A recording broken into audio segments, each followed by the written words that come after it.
Assalamualaikum warahmatullahi wabarakatuh. Bismillahirrahmanirrahim. Alhamdulillahi rabbil alamin. Wa bihi nasta'in ala umuri dunya wad din. Wassalatu wassalamu ala asyrafil anbiya wal mursalin wa ala alihi wa sahbihi wa man sara ala nahjihi bi ihsanin ila yaumidin wa ba'd. Allahumma salli wa sallim wa barik wa an'im ala nabiyyina Muhammadin wa ala alihi wa sahbihi ajma'in. Alhamdulillah, kita panjatkan puji dan syukur kita kepada Allah Subhanahu wa taala atas segala nikmat dan karunia Allah berikan kepada kita, sebagaimana salawat dan salam semoga tercurah kepada Rasulullah alaihi salatu wassalam beserta para keluarga, para sahabat dan orang-orang yang istiqomah berjalan di bawah naungan sunnah beliau sampai hari kiamat kelak. Allahumma inna nas'aluka ilman nafi'a wa na'udzubika min ilmin la yanfa'. Ya Allah, berikanlah kami ilmu yang bermanfaat dan lindungilah kami dari ilmu yang tidak bermanfaat. Allahumma 'allimna ma yanfa'una wanfa'na bima 'allamtana. Allahumma unsurna wal muslimin al madhlumin fi Filastin fi kulli makan. Ya Allah, tolonglah kami dari segala hal yang merugikan kami, dan tolonglah saudara-saudara kami khusus yang terzalimi di Palestina dan di berbagai macam tempat. Allahumma aslih lana umurana kulla wa aslih wulata umurina. Ya Allah, perbaiki urusan kami dan urusan pemimpin-pemimpin kami.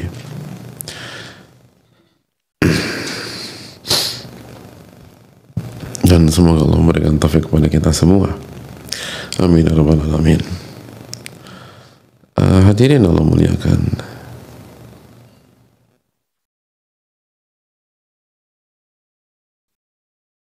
kita akan melanjutkan materi kita tentang bagaimana Allah mencintai hambanya yang mengikuti kandungan dari nama dan sifatnya subhanahu wa ta'ala sesuai dengan kelemahan seorang hamba, dan jika itu diperbolehkan secara syar'i.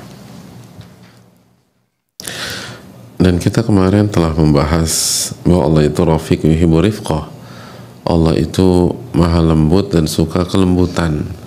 Makanya Allah itu mencintai wanita-wanita yang lembut dan gak suka dengan wanita yang keras, yang kasar,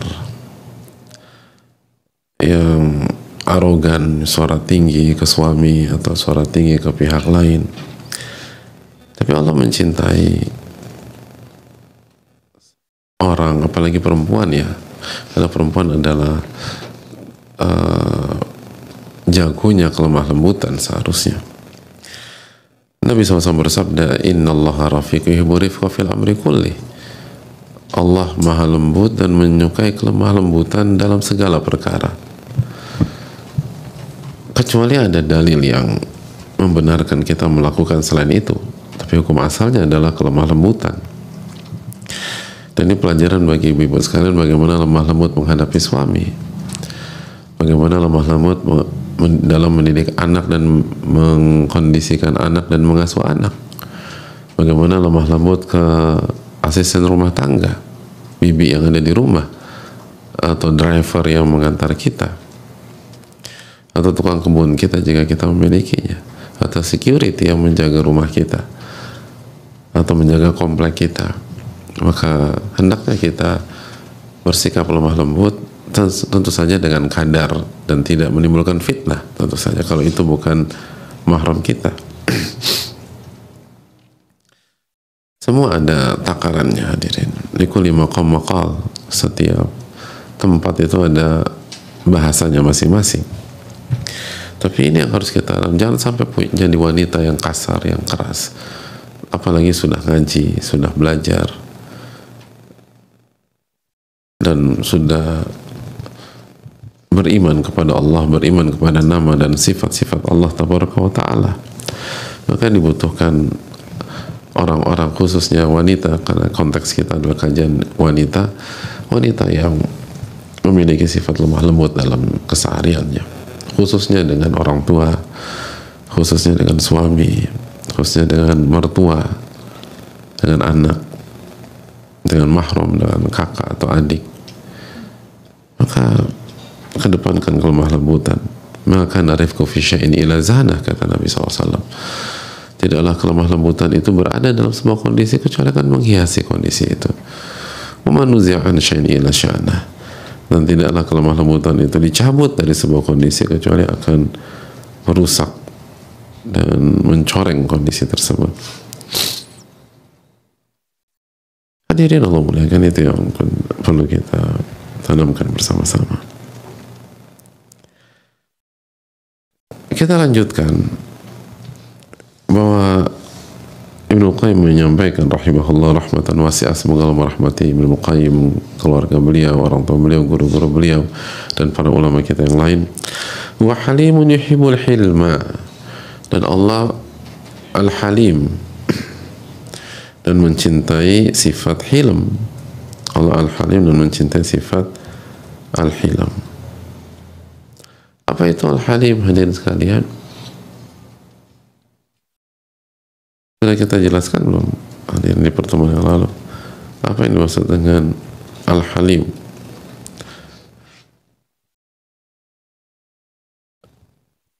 Allah itu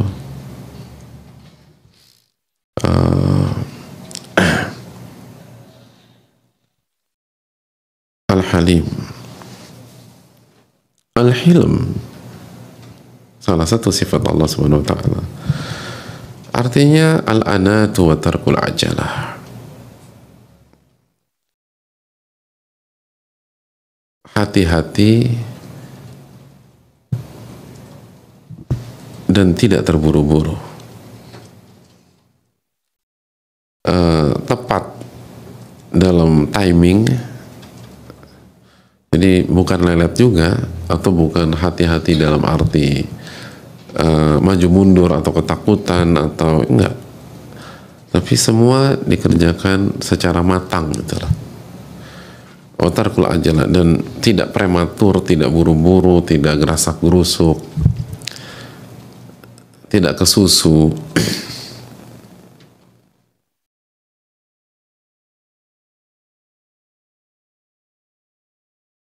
Itu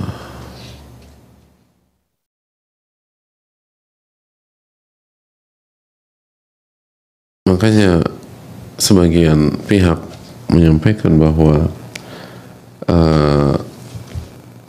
atau sebagian mengartikan atau memaknai hilm juga dengan akal sehat, orang yang melakukan sesuatu dengan pertimbangan akal sehat yang matang gitu. Sebagian yang lain, mari kita lihat keterangan para ulama. Al-hilm itu dhabtun nafas wa taba' an hayjanil ghadab. Hilm itu sebagian mengatakan sebagaimana dalam al-mufradat li Raghib, dhabt nafas, kemampuan mengontrol diri dan tabiat dari pengaruh amarah dan emosi. Itu hilm. Jadi hilm itu kemampuan mengontrol nafsu, mengontrol kebiasaan, mengontrol sikap dari pengaruh amarah dan emosi. Jadi kalau orang mampu mengontrol nafsunya, mengontrol jiwanya, apalagi ketika dia sedang marah, maka itulah sifat al-hilm. Wakilahu ihtimalu adzal khalq.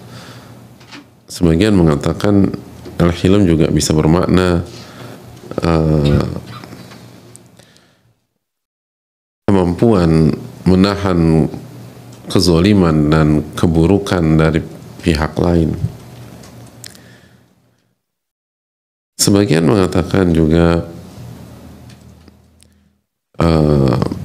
at-tuma'nina inda sawratil ghadab, tetap tenang dalam kondisi panas, dalam kondisi emosi, sebagaimana dikatakan Jurjani.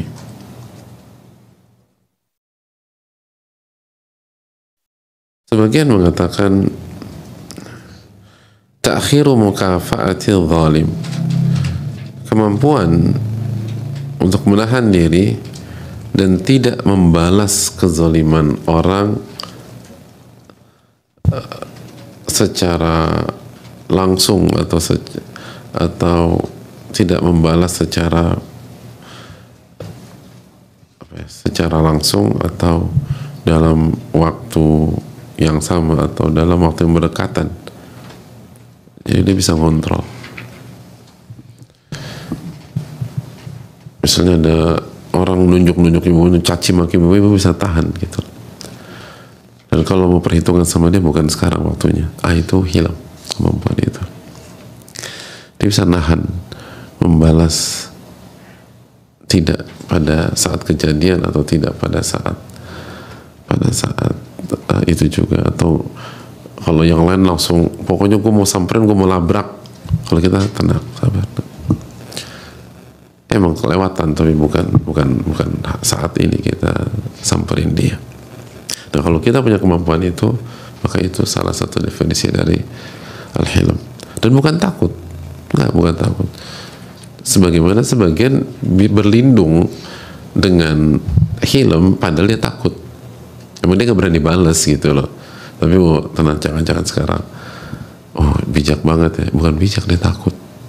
Ini dia nggak takut sama sekali. Tapi dia pertimbangkan untung ruginya, plus minusnya, dampak yang akan ditimbulkan kalau saya bereaksi pada hari ini.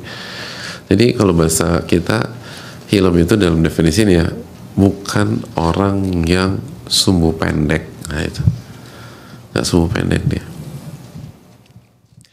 Jadi bukan tipikal petasan cabai rawit. Pernah main petasan cabai rawit nggak dulu? Mas Hafiz pernah, Mas? Nggak pernah? Langsung khataman Quran gitu Ramadan? Beda memang masa kecil kita ternyata. Cabai rawit kan pertama jangan pakai korek ya. Yang kedua pakai apa? Kalau pernah main? Enggak, ketahuan anak main. Enggak pernah main. Cabai rawit itu pakai obat nyamuk. Iya. Kalau pakai korek langsung meledak di tangan kita. Itu pakai obat nyamuk. Ya nggak apa-apa, bagus lah. Dijaga sama Allah dari kecil. Pakai obat nyamuk. Biar apa? Biar ada jeda beberapa detik sebelum meledak. Itu pun cepet kan. Semua langsung lempar. Nah, jangan kayak begitu. Jangan diprovokasi langsung meledak gitu loh. Kalau kita masih kayak petasan, apalagi petasan cabai rawit, berarti kita belum hilm gitu loh Mas. Pertama kali saya tuh pakai korek, meledak langsung depan buka gitu lah. Nggak usah dicoba Mas. Jadi sekali lagi itu apa namanya, jangan jadi sumbu pendek lah, tenang, sabar gitu loh, nggak langsung terprovok, nggak bisa diprovokasi. Itu hilm itu. Jadi bukan sumbu pendek, nggak gampang diprovokasi. Lalu yang berikutnya juga ada yang mengatakan seperti dibawakan Ibnu Hibban,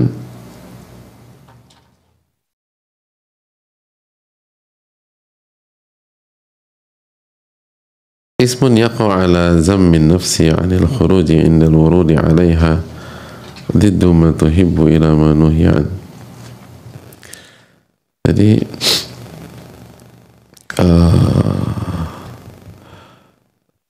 hilm itu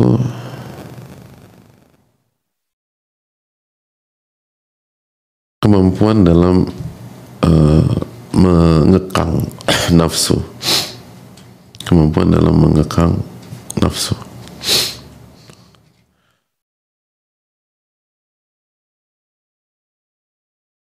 Jadi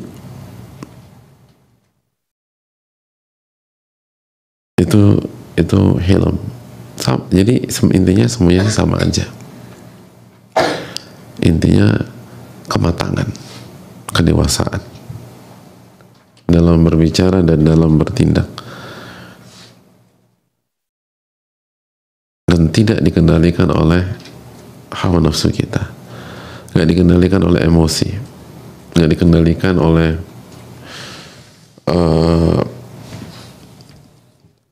faktor-faktor lain, nggak diprovokasi orang, nggak gampang dibisikin dalam tanda kutip, quote unquote. Dan ini penting, dan Allah mencintai orang yang punya sifat itu. Nah, ini PR banyak wanita, hadirin.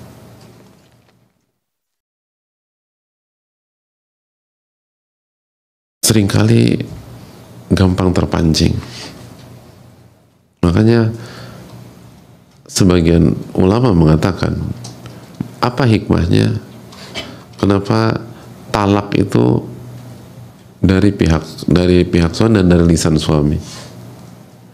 Kenapa hulu itu gugat cerai dari pihak istri, tapi nggak bisa langsung jatuh, di ACC dulu sama suaminya atau sama Pak Hakim? Kenapa talak nggak di lisan istri gitu? Sebagian ulama mengatakan, karena kalau di perempuan, sebagian wanita itu nggak bisa kontrol dirinya, apalagi pas lagi marah, dikit-dikit minta cerai, kita cerai aja, kita pisah aja. Berbeda dengan apa namanya, dan ini bahaya buat rumah tangga. Padahal konflik itu potensinya cukup sering dan cukup besar dalam rumah tangga. Kalau dikit-dikit cerai, ya habis. Apalagi talak cuma 3. At-talaqu marratan. Talak yang boleh rujuk hanya 2 kali kata Allah. Talak yang ketiga nggak ada rujuk lagi. Sedangkan sebagian wanita itu sangat responsif, khususnya dalam kondisi konflik, dalam dinamika terjadi pertengkaran rumah tangga, dikit-dikit cerai aja, udah pulangkan aku ke rumah orang tua aku gitu. Pokoknya aku mau cerai gitu. Kalau kamu jantan, ceraikan aku. Kepancing suaminya, yaudah kamu saya cerai. Tega kamu mas, gitu. Bisa gitu perempuan tuh. Tega kamu mas, pulangkan aku ke rumah orang tua aku, ayo packing. Jadi kok benar-benar mau pulangkan aku ke rumah orang tua? Jadi subhanallah, hadirin Allah muliakan. Dan itu banyak sekali terjadi. Gak semua, illa man rahimah rabbuha, tapi kan seperti itu banyak. Nah, ini PR kita belajar, ini fungsi kita belajar. Apakah kita mau menjadi wanita yang sumbu pendek, apalagi dalam konflik rumah tangga, dikit-dikit minta cerai, dikit-dikit aku nggak sanggup, aku udah pengen pisah aja, aku mau pulang, aku mau pergi dari sini. Atau kita ingin menjadi wanita yang matang, yang halimah, yang bijak, yang semuanya dipertimbangkan, semua diperhitungkan, al-anah, tidak tergesa-gesa, tidak tergesa-gesa. Nah, ini yang perlu kita renungkan dan tanamkan bersama-sama.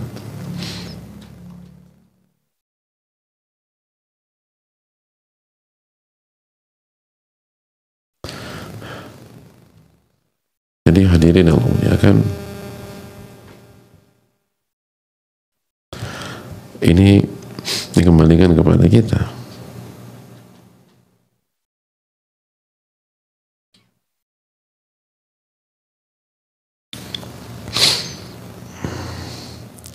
Bahkan para ulama memberikan sebuah bantuan kepada kita, kalau kita mau jadi orang bijak tuh, atau dalam merespon sesuatu tuh gimana sih? Dijelaskan oleh Ibnu Hibban, dibawakan Ibnu Hibban dalam kitab Rawdatul Uqala. Kata beliau, awalul hilmil ma'rifah.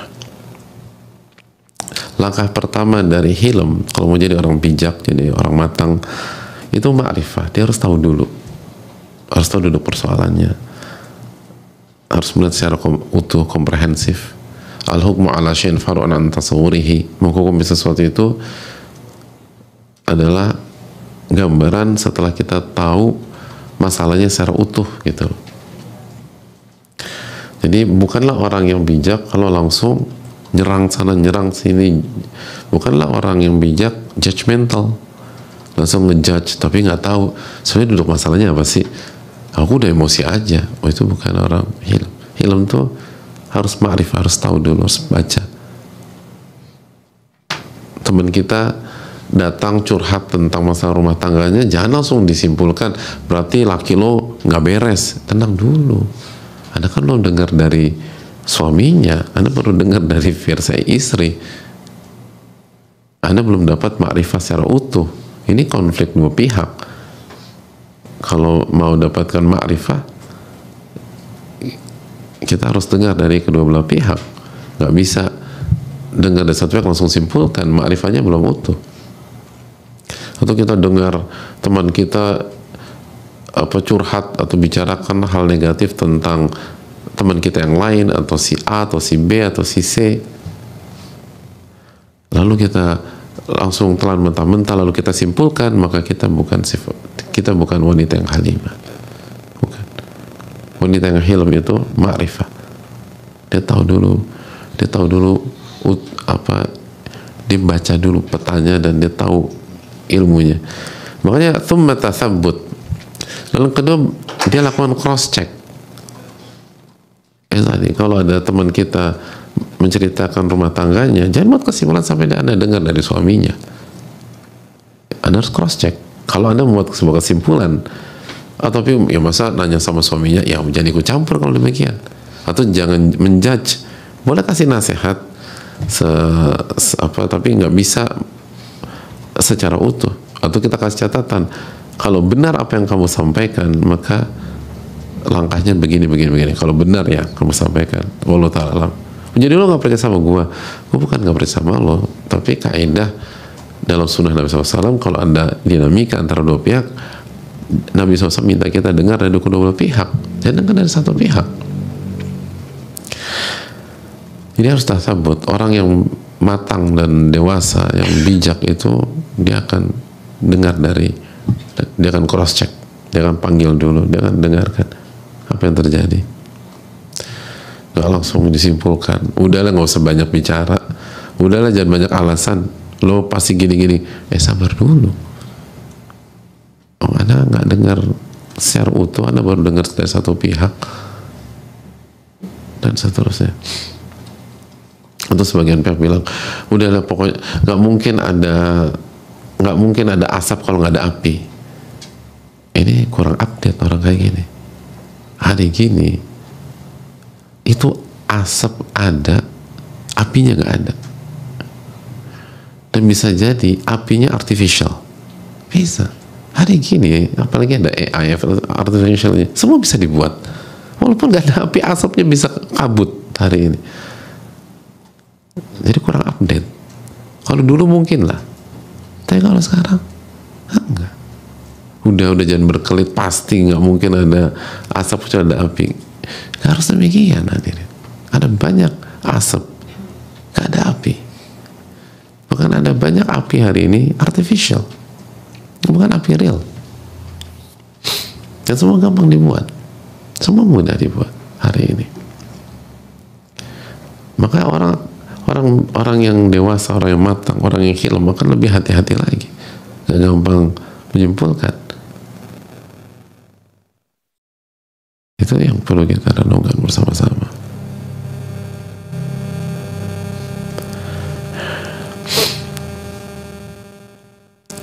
Jadi harus tasabut. Tsummal azm.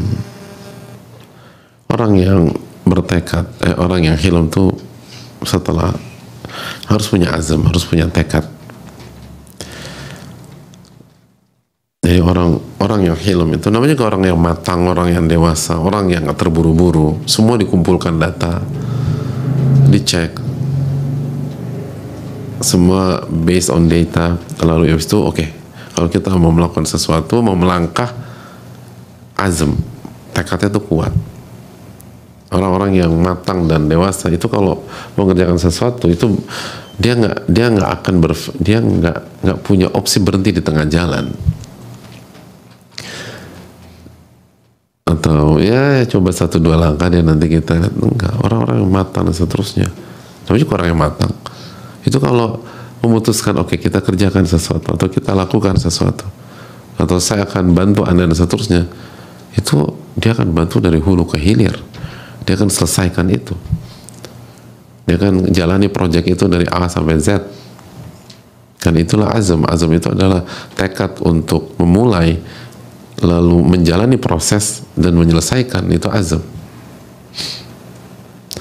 Kalau seorang wanita yang punya hilm, yang halimah, menikah, itu artinya dia bertekad masuk ke pernikahan lalu dijalani dan dia akan selesaikan itu. Dia nggak dikit-dikit gue nyerah, dikit-dikit gue udah nggak sanggup, baru kayaknya kita pisah aja. Wanita yang halimah nggak bilang demikian, kecuali kalau dalam kondisi di mana Allah perintahkan untuk berpisah, misalnya pasangannya murtad, na'udzubillah atau dalam kasus-kasus yang terdapat dalam ilmu fikih. Tapi kalau dia masih bisa perjuangkan, dia masih bisa bertahan, dia nggak itu. Makanya setelah azam berikutnya apa? Thumma tasabbur, thumma sabar.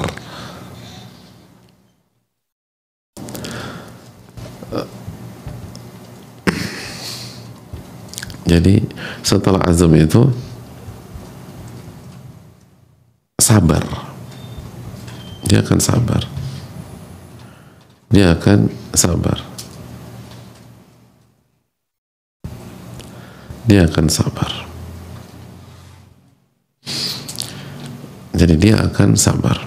Orang-orang matang itu sabar-sabar, nggak mudi gitu, nggak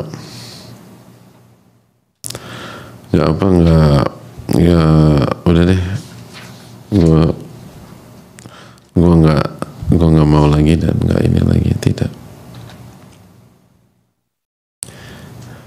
Tapi dia akan jalani hal tersebut.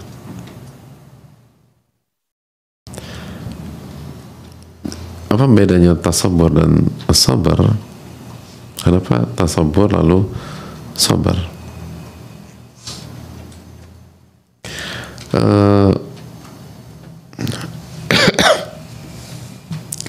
Ini seperti hadis Nabi SAW loh. Wa man yatasabbar yusabbirullah. Barang siapa yang tasabur, Allah kasih kesabaran buat dia. Jadi tasabur itu effort atau upaya untuk bisa sabar dan menjadikan sabar menjadi karakter. Nah itu, kalau sabar udah menjadi karakter, jadi sabar. Jadi kalau jadi karakter, sabar, orang yang sabar gitu. Jadi orang yang sabar itu salah satu karakternya sabar. Nah, untuk bisa sampai jadi orang sabar, Anda harus jungkir balik dulu, berjuang, melatih, menahan. Nah, proses perjuangan itu tasabur. Nah, orang-orang yang matang itu, orang-orang yang dewasa, wanita-wanita yang hebat-hebat, yang matang-matang, yang dewasa-dewasa, yang halimah, itu proses jadi orang sabar itu. Jungkir balik itu maksudnya. Makanya butuh azam pertama. Dia butuh azam. Dia butuh tekad yang kuat. Karena dia akan mengalami turbulensi kehidupan, akan goncangannya berat. Nah, selama goncangan dia harus tahan tuh, sampai sabar tuh menjadi karakter yang nggak bisa dipisahkan dengan dia. Itu poin. Itu hal yang perlu kita camkan bersama-sama. Gitu. Setelah itu apa lagi? Masih ingat kan dari awal? Yang pertama tadi apa? Ma'rifah. Yang kedua, tasabut dulu, cek, double cross check, cek datanya valid atau enggak, terus segala macam. Terus yang berikutnya, azam, punya tekad yang kuat. Lalu tasabur dulu, tasabur. artinya memperjuangkan kesabaran. Lalu habis tasabur, as-sabar, baru sabar. Lalu habis sabar, ar-ridho, baru naik kelas lagi, ridho. Dari plong gitu orang, jadi plong. Jadi hidupnya tuh ridho aja sama apa yang Allah takdirkan. Nerimo gitu, legowo, nerimo, nah itu.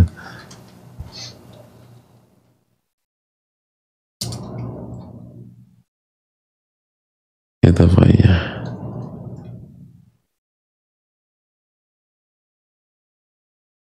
Jadi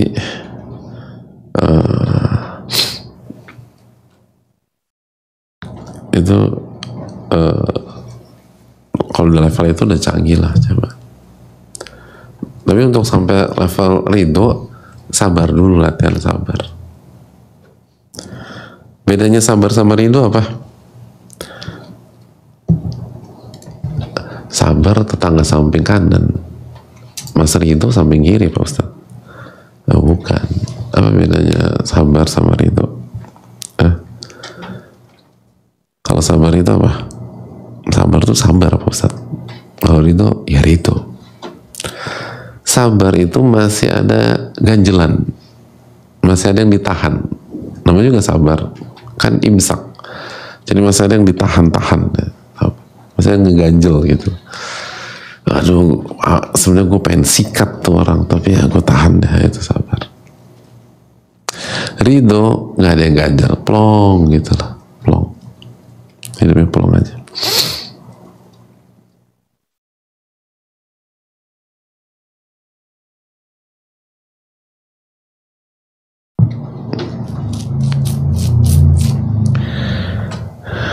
Gitu hadirin.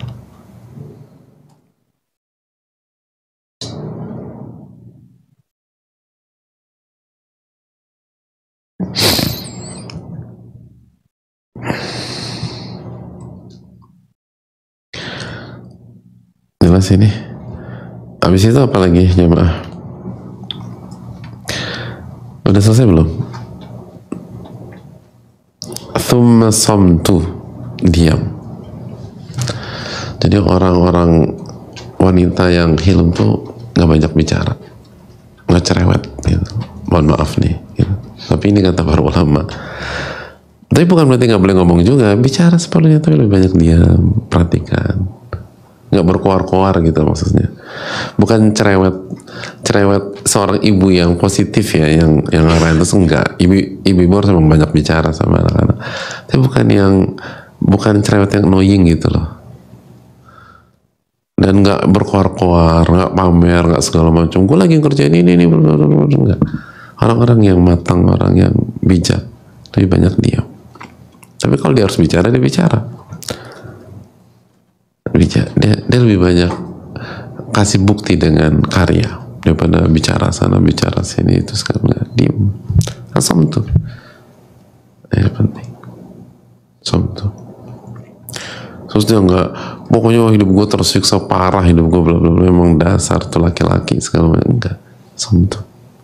Makanya wanita yang bijak dan matang, dia nggak bicarakan masalah rumah tangganya, kecuali kepada orang-orang tertentu, orang berilmu untuk menyelesaikan.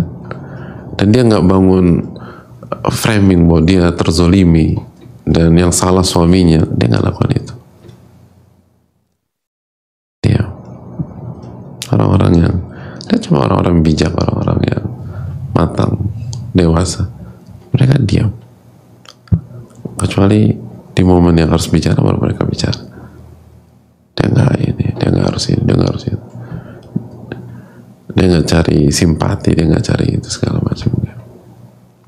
Dia diam.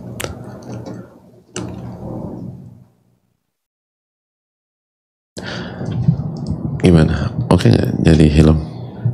Cukup? Belum? Satu lagi. Masih satu lagi Ustaz. Apa satu lagi? Kata Ibn Himman, al-iqda. Al-iqda. Apa itu iqda?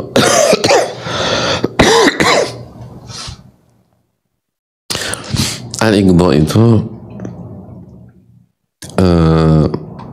hamzah, ghain, dot, alif, hamzah ya. Igdo. Igdo itu at-tajahul, as-sukut, as-sabr 'alal adha. Tiga hal, tiga unsur. Tajahul itu apa ya? Apa ya bahasa Indonesia tajahul? Iya betul ya. Bahasa Arabnya aku nggak ngerti Pak Ustaz. Suruh terjemahin pakai Indonesia lagi. Aduh, astagfirullah.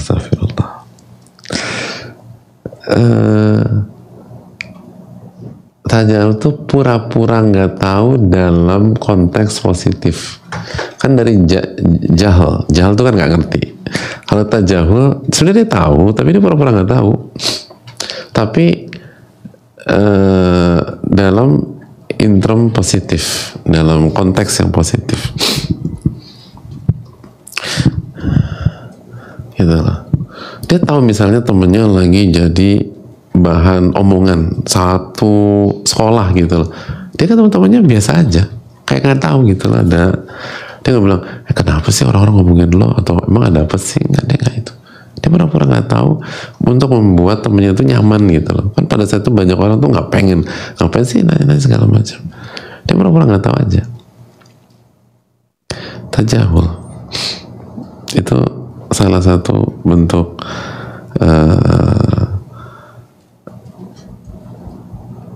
tajahul. Jadi pura-pura nggak tahu dalam konteks yang positif. Atau tagoful gitu lah, tagoful gitu, pura-pura, bukan pura-pura ya, bersikap seolah-olah lalai, padahal dia nggak lalai, dia biarkan.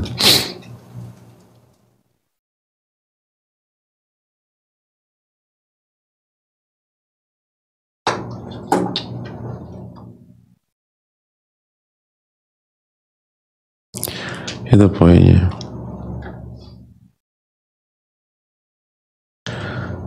Makanya ulama mengatakan dulu,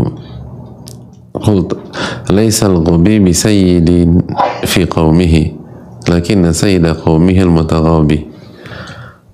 Orang yang bodoh itu bukanlah pemimpin dalam kaumnya. Artinya orang bodoh nggak bisa jadi pemimpin. Tapi pemimpin sebuah kaum adalah mutaghabi, punya sisi pura-pura bodoh. Gitu lah. Pura-pura bodoh dalam konteks positif ya.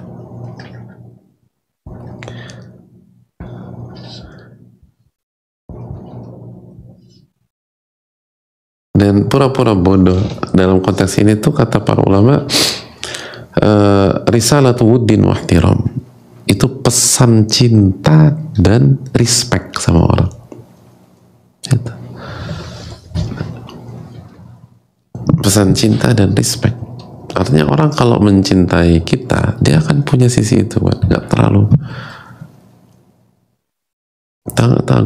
tagoful atau itu kayak gitu. Contoh yang lain tuh, misalnya orang buat salah, gitu. Seakan-akan dia tahu siapa yang buat salah, dia tahu siapa yang ngomongin dia, tapi dia pura-pura ingat aja, baik aja. Makanya kan tadi igdo itu tajahul atau tagoful, terus yang kedua sukut, lalu sabar terhadap kezaliman orang atau gangguan gitu loh. Dia tahu nih Mbak Fulanah yang ngomongin dia di belakang, tapi begitu ketemu Mbak Fulanah biasa aja. Nggak, lu ngomong apa lu sama teman-teman gua? Nggak biasa. Apa kabar Mbak? Baik. Assalamualaikum. Dan nggak bukan karena takut, bukan karena hal-hal lain. Dia begini tuh nggak penting aja, biasa aja. No hard feeling gitu loh, no hard feeling. Itu orang-orang matang tuh gitu. Lo nggak tahu apa dia tuh yang jelek-jelekin lo selama ini. Iya gue tahu. Terus kok kayaknya udahlah nggak penting lah, ada banyak masalah lebih penting. Oh itu jago, itu matang. Sukute nggak bicara, kayak nggak ada apa-apa, kayak nggak ada apa-apa. Orang-orang seperti itu jago-jago. Makanya di level ini terakhir, Igdo itu terakhir. Yang apa yang yang penting orang tuh itu tadi, kita fokus ke hal yang bermanfaat, nggak ribetin gitu, nggak korek-korek, nggak pengen tahu gitu. Sebaliknya kan gitu, kita ada banyak di masyarakat pihak-pihak tuh yang apa cari-cari info tentang kita nggak nyaman orang-orang kayak gitu, korek-korek gitu loh. Itu lawan dari, itu menunjukkan dia nggak matang walaupun usianya sudah usia matang. Makanya tua itu kelaziman, kematangan itu pilihan. Itu kata, kematangan itu pilihan. Tapi kalau jadi tua kelaziman, orang lazim jadi tua. Tapi belum tentu orang yang usianya tua itu matang, karena itu pilihan.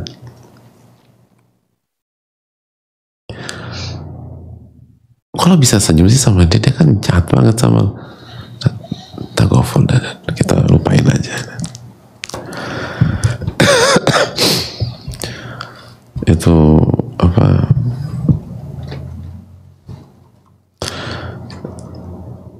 dan itu firman Allah dalam surat Al-Furqan ayat 63. Apa kata dalam ibadah, wa ibadur rahmanil ladzina yamshuna 'alal ardi hauna wa idza khatabahumul jahiluna qalu salama.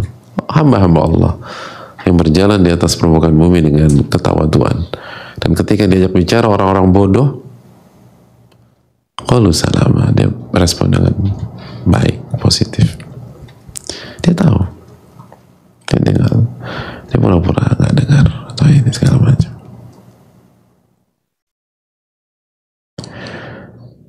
Jadi hadirin Allah muliakan,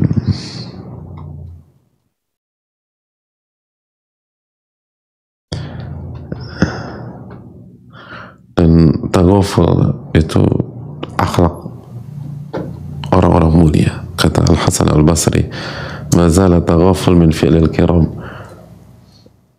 Tagoful itu senantiasa menjadi akhlaknya orang-orang mulia. Dari dulu sampai sekarang orang mulia itu pasti punya sisi ini.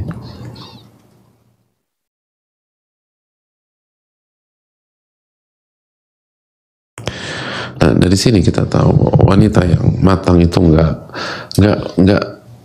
mengaudit semua kesalahan suami, nggak. Tagoful itu wanita matang, nggak ini kamu salah di sini. Kamu tahu nggak, Beb, kamu tuh 3 hari ini udah salah 241 kali loh, aku hitungin. Itu nggak matang. Justru sebaliknya, wanita matang itu misalnya suaminya bilang, aduh mohon maaf ya, aku terlambat lagi nih makan malam sama kamu, apa tadi itu ada meeting sama klien, sekarang aku nggak bisa nolak, kemarin udah terlambat, kemana? Enggak sih, kamu kayaknya nggak salah apa-apa, ya biasa lah dalam kehidupan tuh. Udah kita makan-makan ya, makan mau bahas itu, kamu nggak salah apa-apa. Itu Tagoful, itu wanita matang. Kira-kira ibu udah sampai titik itu belum? Insya Allah Pak, akan ya, akan berusaha lah.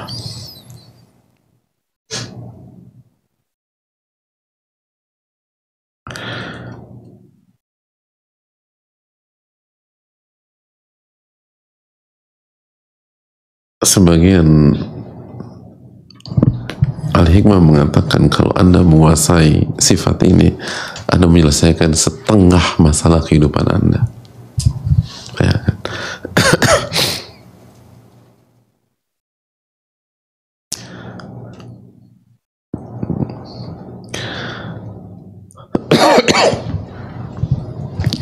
Dan ini menunjukkan ada banyak masalah cara menyelesaikannya tidak diselesaikan. Begitu kita selesaikan, tambah ribet justru itu masalah. Tapi kalau kita udah diamkan dan maafkan, dan gak usah dibahas. Tapi nggak semua masalah tentu saja. Makanya kan butuh ma'rifah, butuh kematangan, butuh kemampuan ngebaca, butuh ini dan seterusnya. Allahu ta'ala alam bisawab. Saya rasa cukup sampai di sini jamaah sekalian, dan waktu udah jam segini ya. Kita buka sesi tanya pekan depan aja insyaallah ta'ala di materi ini, karena sayang kita potong ini satu materi utuh penting tentang masalah hilm. Kita rekap. Jadi Allah tuh mencintai orang yang matang, yang hilm, wanita-wanita yang matang, yang bijak. Dan langkah-langkah jadi wanita bijak apa aja, ibu-ibu? Yang pertama, kata Ibnu Hibban, al-ma'rifah. Jadi punya data, punya pengetahuan. Jadi orang nggak mungkin ibu-ibu jadi wanita yang matang kalau nggak belajar, tuh nggak mungkin. Nggak mungkin jadi wanita dewasa nggak belajar. Itu syarat pertama. Yang kedua apa? Tatsabut, punya culture cross check, nggak telan mentah-mentah, nggak gampang diprovok, nggak gampang percaya. Begitu dapat ini cross check, ini valid nggak datanya, ini tepat nggak, ini A1 apa tidak, dan seterusnya. Lalu yang ketiga, azam, punya tekad. Wanita-wanita dewasa tuh mentalitasnya kuat-kuat. Yang berikutnya, atau sobur, tahan banting gitu, dan berusaha untuk jadi orang yang sabar. Lalu berikutnya, as-sabar, sabar menjadi karakternya. Lalu berikutnya, ridho, naik kelas lagi dari sabar jadi ridho. Lalu asam tuh nggak banyak bicara kecuali yang bermanfaat bagi dia. Wanita-wanita matang dan dewasa nggak banyak bicara. Sebaliknya, kalau kita masih banyak bicara, berarti kita nggak matang. Lalu yang berikutnya, aligdo, tagoful, diam lalu sabar terhadap gangguan atau masalah atau kezaliman, seakan-akan nggak ada apa-apa. Tolong direnungkan jamaah, semoga bermanfaat. Dan ini materi penting, dan Allah mencintai kalau kita bisa di level itu. Insya Allah di pertemuan berikutnya kita buka sesi tanya jawab. Kita sedikit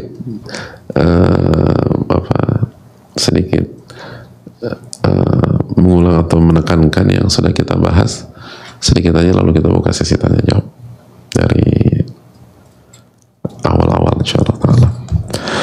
Jazakallahu khairan. Subhanallah, la ilaha illa